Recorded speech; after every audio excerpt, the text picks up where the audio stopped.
దేవునికి స్తోత్రం. మీ అందరికీ నా హృదయపూర్వక వందనాలు తెలియజేస్తున్నాను. 92వ కీర్తన మనము ధ్యానిద్దాం. యెహోవాను స్తుతించుట మంచిది, మహోన్నతుడా నీ నామమును కీర్తించుట మంచిది. ఉదయమున నీ కృపను, ప్రతి రాత్రి నీ విశ్వస్తతను, 10 తంతుల స్వరమండలముతో గంభీర ధ్వని గల సితారతోనూ ప్రచురించుట మంచిది. దేవుని బిడ్డలారా, ఈరోజు చాలామంది ప్రార్థన చేస్తుంటారు, కానీ ప్రార్థన చేయడం చాలా మంచిది. కానీ దానికంటే కూడా ముఖ్యంగా మనము దేవుణ్ణి స్తుతించి ఆరాధించడం చాలా ముఖ్యమైనటువంటి విషయం. ప్రతి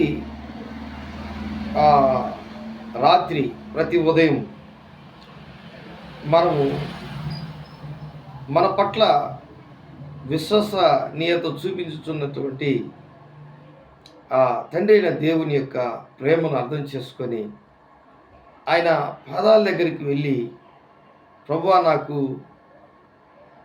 సమస్యలు ఉన్నాయని చెప్పుకుంటూ ఉంటాం.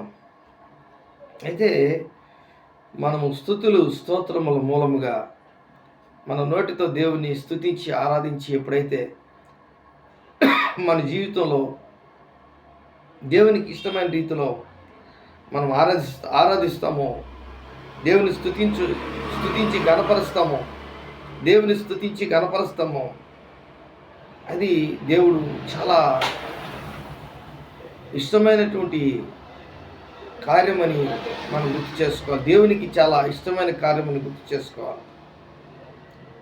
అందుకనే చెప్తున్నాడు, స్తుతించుట మంచిది, 10 తంతుల స్వరమండలంతో గంభీర ధ్వని గల సితారతోను ప్రచురించుట మంచిది, మహోన్నతుడా నీ నామమును కీర్తించుట మంచిది.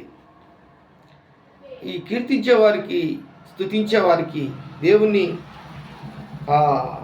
10 తంతుల స్వరమండలముతో గంభీర ధ్వని గల సితారతోను ప్రచురించుట మంచిది. ఎందుకు అన్నాడు ఈ విధంగా మంచి అని భక్తుడు? అంటే దేవుడు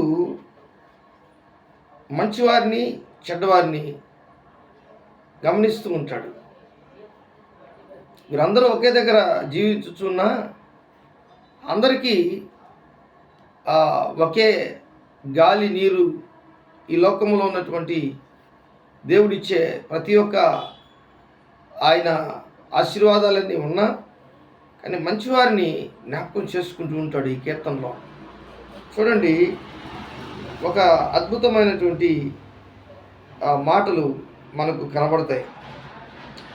9వ వచనం, నీ శత్రువులు యెహోవా, నీ శత్రువులను నశించెదరు, చెడు పనులు చేయి వారందరూ చెదిరిపోదురు. ఎందుకు ఈ మాటలు చెప్తున్నాడు?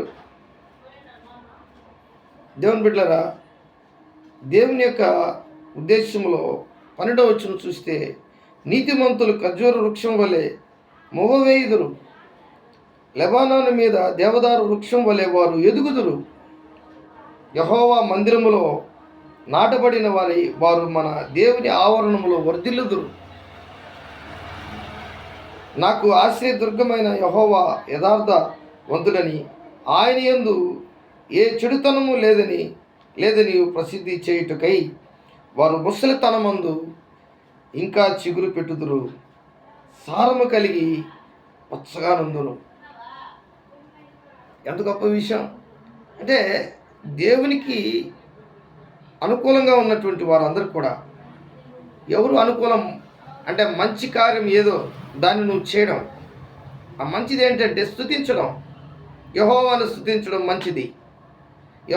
మహోన్నతుడా నీ నామమును కీర్తించుట మంచిది, 10 తంతుల స్వరమండలముతో గంభీర ధ్వని గల సితారతోను ప్రచురించుట మంచిది. ఈ 3 గుర్తుపెట్టుకోండి. నీకు రాగం రాకపోయినా పర్వాలేదు, నీ జీవితంలో పాటలు రాకపోయినా పర్వాలేదు, నీవు ఒక్కరే ఉన్నప్పుడు నీవు అంతా దేవుణ్ణి ఆరాధించడం నేర్చుకోవాలి, మాట్లాడడం నేర్చుకోవాలి. మనం అది కావాలి ఇది కావాలని అడగడం చాలా మంచిదే, కానీ దానికంటే మంచిది దేవుని యొక్క కనుదృష్టిలో గుర్తింపు కలిగినటువంటి వ్యక్తిగా మారిపోతాం. కాబట్టి ఇది చాలా ముఖ్యమైనటువంటి విషయం. దేవుని యొక్క 5వ వచనం, 6వ వచనం, 7వ వచనంలో మీరు గమనించినట్లయితే ఆయన కార్యములు, ఆయన చేతి పనులు, అలాగే ఈ లోకంలో ఉన్నటువంటి భక్తిహీనులు ఏ విధంగా ఎలాగైపోతారు, ఇవన్నీ కూడా గడ్డి వలె చెడు పనులు చేయవారందరూ పుష్పించుదురు. యెహోవా నీవే నిత్యము మహోన్నతుడిగా నుండు, నీ శత్రువులు యెహోవా నీ శత్రువులు నశించెదరు. అంటే దీని అర్థం ఏంటంటే ఆయన ఆలోచనలు, ఆయన కార్యములు, ఆయన వివేచన, ఆయన భయభక్తులు ఎవరికైతే ఉంటాయో వారి జీవితంలో వారే దేవుని స్తుతిస్తారు, దేవుని మహింపరుస్తారు, దేవుని కనపరుస్తారు, దేవుని ఆరాధిస్తారు. ఈ చెడు కార్యములు చేసేవారు దేవుని ఎక్కువగా ఆరాధించలేరు, అడుక్కుంటారు. వాళ్ళు ఏమడుక్కుంటారంటే నాకు నేను ఈ పాపం చేసి నన్ను క్షమించు బ్రహ్మ. ఎన్ని రోజులు అడుగుతావు?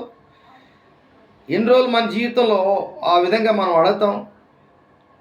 అంటే దేవుని స్తుతించడంలో నువ్వు పరిశుద్ధత సంపాదించుకోవాలి. ఆ పరిశుద్ధత ఎలాగొస్తుందంటే స్తుతి ఆరాధన వల్ల వస్తుంది. నీ హృదయము ద్వారా, నీ హృదయం నుంచి వచ్చే నీ నోటి ద్వారా, నీ ఆలోచన ద్వారా దేవునికి నువ్వు స్తుతుల మూలముగా ఒక దుర్గం కట్టచ్చు. ఇది దేవునికి ఇష్టం. అందుకే నీ జీవితంలో ఆయన చేతి పనులు చూస్తావు, ఆయన కార్యములు చూస్తావు, అతి గంభీరమైనటువంటి ఆయన ఆలోచనలు నీ జీవితంలో జరిగిస్తాడు దేవుడు, గొప్ప కార్యాలు చేస్తాడు. కాబట్టి ఇవన్నీ కూడా దేవుడు నీ పట్ల చేస్తాడు. ఎందుకు చేస్తాడంటే నువ్వు దేవుని స్తుతిస్తున్నావు, ఆరాధిస్తున్నావు, దేవుని మహిమపరుస్తున్నావు, దేవుని ఘనపరుస్తున్నావు, దేవుని యొక్క శక్తిని ఆస్వాదిస్తున్నావు. కాబట్టి ఈరోజు ఈ 92వ కీర్తనలోని ఆశీర్వాదాలన్నీ నీకు వచ్చునుగాక. దేవుడు దీవించి ఆస్వాదించునుగాక. ఆమేన్. ప్రేమ నమ్మకం కలిగినటువంటి నా యేసయ్య, కూడి వచ్చిన బిడ్డలందరూ మీరు మీ దీవెనలతోను, మీ ఆశీర్వాదాలతో, మీ కృపతోనూ వారిని జ్ఞాపకం చేసుకుని ఆశీర్వదించమని, స్తుతించే వారికి ఏ విధంగా ఆశీర్వాదాలు ఉంటాయో అవన్నీ కూడా వారికి దయచేయమని యేసు నామములో అడిగి వేడుకుంటున్నాను తండ్రి. ఆమేన్, ఆమేన్, ఆమేన్.